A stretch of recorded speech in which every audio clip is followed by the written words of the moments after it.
इतना सुंदर तनवा शिव गुरु सबुना से नहलियै रे जान।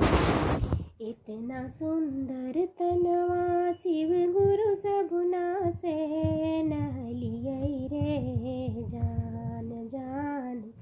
से हो तनवा कगवा नोची नोची खाई रे जान जान।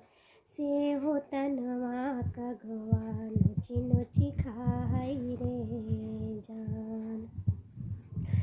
चारोरिया खई हरे कगवा